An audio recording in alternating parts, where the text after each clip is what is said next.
बिस्मिल्लाहिर्रहमानिर्रहीम। अस्सलाम वालेकुम viewers, welcome to my channel cooking with Malika. उम्मीद है कि आप सब खैर आफियत से होंगे। अल्लाह ताला आपको हमेशा खुश और आबाद रखे, आमीन सुम्मा आमीन। तो बस आज की रेसिपी उन बिगिनर्स का नाम है जो नया नया कुकिंग करना सीख रहे हैं। बहुत ही सिंपल तरीके से आज हम आपको ज़्यादा मिकदार में आटा गूंदना सिखाएंगे, साथ ही साथ नरम और फुली हुई रोटी कैसे तैयार करनी है, पराठा कैसे बनाना है। इंशाल्लाह सारे ही तरीके शेयर होने वाले हैं। ये तरीके उन बच्चियों के लिए हैं जो नया नया बनाना सीखते हैं और उनको समझ नहीं आ रही होती कि किस तरीके से सारे काम को मैनेज करें। तो इंशाल्लाह ये रेसिपी आप सबके लिए बहुत ज़्यादा यूज़फुल और फ़ायदेमंद रहेगी। बस आपने करना क्या है कि इस रेसिपी को बिल्कुल आखिर तक वॉच करना है ताकि कोई भी स्टेप आपसे मिस ना हो सके और सारी बातें बहुत ही अच्छे तरीके से आपको समझ में आ सकें। बस का बड़ी फैमिली होती है, बच्चे हैं, नई नई ब्याही जाती हैं और बड़ी फैमिलीज़ के अंदर ब्याने में क्या होता है कि कुकिंग वगैरह थोड़ी हमें ज़्यादा मिकदार में करनी होती है। जैसे कि आटा थोड़ा हम अगर ज़्यादा गूंदते हैं तो इसको किस तरीके से गूंदना है। सबसे पहले ये कि आप थोड़ा सा बड़ा बर्तन लें, बड़ी परात लें ताकि आपको आटा गूंदना आसान हो जाए। दूसरा आपको जो बात जहन में रखनी है वो ये कि आपने आटे को छान लेना है। और तीसरी बात ये कि आपने थोड़ा थोड़ा सा पानी लेकर आटे के पोर्शन कर लेने हैं और थोड़े थोड़े पोर्शन को आपने पानी डालकर गूंदते जाना है। ये देखें, जैसे कि आप देख रहे हैं कि यहाँ पे मैंने आटे के 3 से 4 पोर्शन किया है और ये तकरीबन 3 से 4 किलो आटा है और जो मैं आपके सामने गूंद रही हूँ। और इसको हमने क्या करना है, थोड़ा थोड़ा पानी लगाकर 3 से 4 पोर्शन में इसको गूंदते जाना है। जैसे ही पानी मिक्स हो जाएगा, ये देखें, इसको आपने मिक्स करने के बाद हल्का सा पानी इसके ऊपर लगाना है और इसको गूंद लेना है।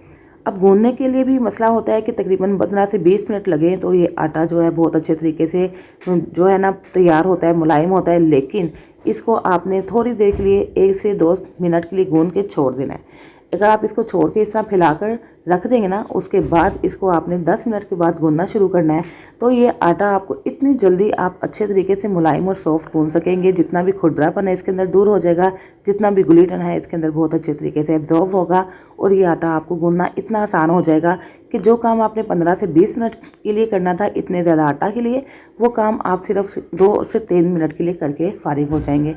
आपने आटा को थोड़ा सा गूंद के छोड़ देना है 10 से 15 मिनट के लिए। कोई और काम समेट लें, उसके बाद इसको दोबारा से आप गूंद लें पानी लगा के अपने हाथों को।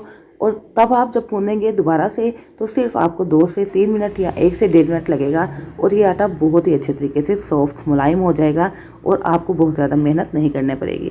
तो इसको आटे को हमने शिफ्ट कर दिया है बाउल के अंदर। ये देखें कितने अच्छे से गूंद चुका है। इसको हमने तकरीबन 10 से 15 मिनट के लिए रेस्ट देकर दोबारा से गूंद लिया। इसके बाद ये देखें, इसको बाउल में शिफ्ट करने के बाद फ्रिज में रख दें। फ्रिज में रखने से क्या होता है कि थोड़ा सा आटा सेट हो जाता है और आपको इसको हैंडल करना आसान हो जाता है।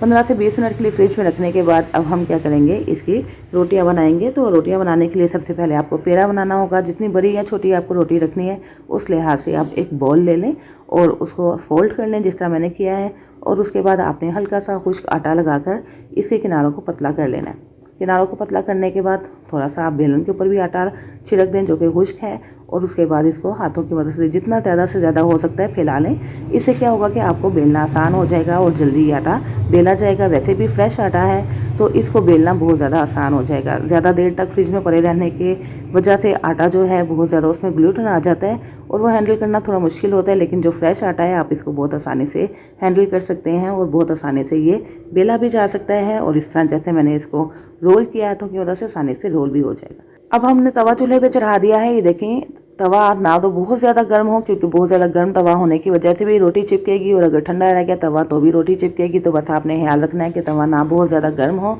ना ही ठंडा रह जाए। तो थोड़ा सा इसके ऊपर ऑयल लगा के सारा फैला दें रुमाल की मदद से। इससे क्या होगा कि तवा आपका नॉन स्टिक हो जाएगा, मतलब कि रोटी इसके ऊपर बिल्कुल भी नहीं चिपकेगी और बहुत बेहतरीन किस्म की रोटी तैयार होगी। ये भी एक ट्रिक है, आपको जहन में रखनी है। अब हमने क्या करना है, रोटी को इसके ऊपर डाल देना है और इसको पकने के लिए छोड़ देना है। जैसे ही ऊपर वाली जो इसकी सतह है थोड़ी हार्ड हो जाए तो आप इसकी साइड चेंज कर दें और दूसरी साइड पे भी इसको पकने के लिए छोड़ दें। और जब तक ये रोटी तैयार होती है हम एक और पेड़ा बना लेते हैं। और अगर आप पराठा बनाना चाहते हैं तो पेड़े को थोड़ा सा फैला के इसके अंदर देसी घी लगाएं या जो भी घी ऑयल आप इस्तेमाल करते हैं उसके अंदर लगा के इसका पेड़ा कर लें और उसके बाद इसको आप बेल लें।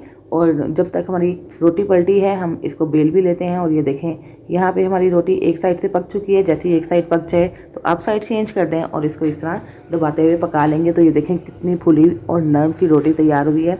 बहुत ही ज़्यादा सॉफ्ट ऐसी रोटी तैयार होती है, खाने में इतना मज़ा देती है कि मुंह में जाते ही एक एक नवाला घुल जाता है। और इतनी नरम और सॉफ्ट नरम मलाई जैसी रोटी जब आप बनाएंगे ना तो जो बड़े बुजुर्ग हैं खास तौर पर उनको खाने का मसला होता है, दांतों में कोई मसला है या चबाई नहीं जाती है रोटी, तो उसके लिए ये नरम और फुली फुली रोटी आप उनको बना के दें और उनकी दुआएं वसूल करें। तो बेहतरीन किस्म का एक हमने फुल्का सा तैयार कर लिया है। इसको उतारते हैं, आपको दिखाते हैं अंदर तक ये कितना अच्छे से नरम हो चुकी है रोटी, और ये अंदर से डबल हो जाएगी रोटी। ये देखें, दो इसकी परतें तैयार होंगी, एक ऊपर वाली परत और एक अंदर नीचे वाली परत। और ये देखें, ना ये मोटी है रोटी, ना बहुत ज़्यादा पतली है, ना अकड़ी है, इतनी सॉफ्ट और नरम रोटी फूली फूली सी जब आप खाने वाले की टेबल पर सर्व करेंगे तो इंशाल्लाह तारीफ़ों के पुल बन जाएंगे। इसी तरीके से आप ट्राई कीजिएगा और मुझे फीडबैक दीजिएगा। और अब हम इस रोटी को रखते हैं एक साइड पे, और जो हमने पराठे के लिए एक पेड़ा बनाया था उसको भी हमने बेल लिया है, उसको भी अब हम शिफ्ट कर देते हैं तवे के ऊपर। और इसको भी आप हाथों की मदद से, अगर तवे पे रोटी डालते हुए थोड़ी आपसे कुछ और शेप में हो जाए तो आप इसकी शेप हाथों की मदद से सेट कर सकते हैं, जैसे कि मैंने की है, और आसानी से आप इसकी शेप सेट कर पाएंगे। और उसके बाद हमने इसको भी पकने के लिए छोड़ देना है। जब तक हमारा एक पराठा तैयार होता है दूसरा भी हम बेल लेते हैं। एक साइड जैसे ही पकेगी साइड चेंज कीजिए, और उसी तरीके से आपने रोटी को पहले अच्छे तरीके से पकाना है। आपने सबसे पहले घी या ऑयल बिल्कुल भी अप्लाई नहीं करना है, जिससे क्या होगा कि ये रोटी कच्ची रह जाएगी।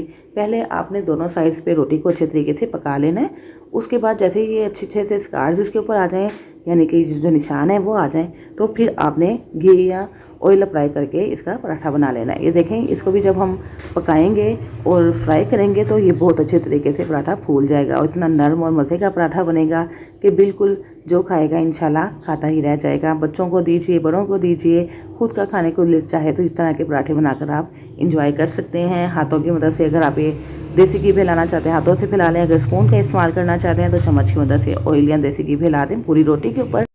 और इस तरह इसको मूव करते हुए आपने अच्छे से इसका कलर आ जाने तक फ्राई कर लेना है। यहाँ पे फ्लेम बिल्कुल स्लो कर दीजिएगा, क्योंकि तवा बहुत ज़्यादा गर्म है। ऑयल या घी डालने की वजह से ये बहुत ज़्यादा जल्दी से रोटी जलना शुरू हो जाएगी, तो बस इसको हमें क्रिस्पी करना होगा ना, तो इस वजह से आपने यहाँ पे फ्लेम मीडियम टू लो कर देना है।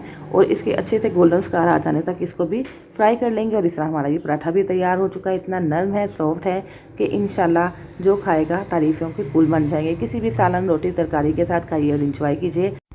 तो इस तरह मैंने आटा गूंदने से लेकर रोटी और पराठा बनाने तक के सारे मराहिल आपसे शेयर कर दिए हैं। थोड़ी सी वीडियो लंबी है लेकिन आपके लिए बहुत ज़्यादा फ़ायदेमंद रहेगी। आपने भी ट्राई करना है, आटा भी इसी तरीके से गूंदना है, रोटी भी बनानी है, और मुझे फीडबैक दीजिएगा कि आपको ये सारा तरीका कैसा लगा। ज़रूर ट्राई कीजिएगा, फीडबैक देना मत भूलिएगा। और अगर आपको मेरी रेसिपी अच्छी लगे तो प्लीज़ वीडियो को लाइक और शेयर करना मत भूलिएगा। चैनल पर नए हैं तो चैनल सब्सक्राइब करके बेल आइकन प्रेस कर दीजिएगा, ताकि हर नई आने वाली वीडियो की नोटिफिकेशन आप तक फ़ौरन से पहुंच सके, जो बिल्कुल फ्री है। इसके साथ ही बस इजाज़त दीजिए, फिर हाजिर होंगी इंशाल्लाह एक नई रेसिपी के साथ। अपना बहुत सा ख्याल रखिएगा, मुझे भी दुआओं में याद रखिएगा। अल्लाह हाफिज़।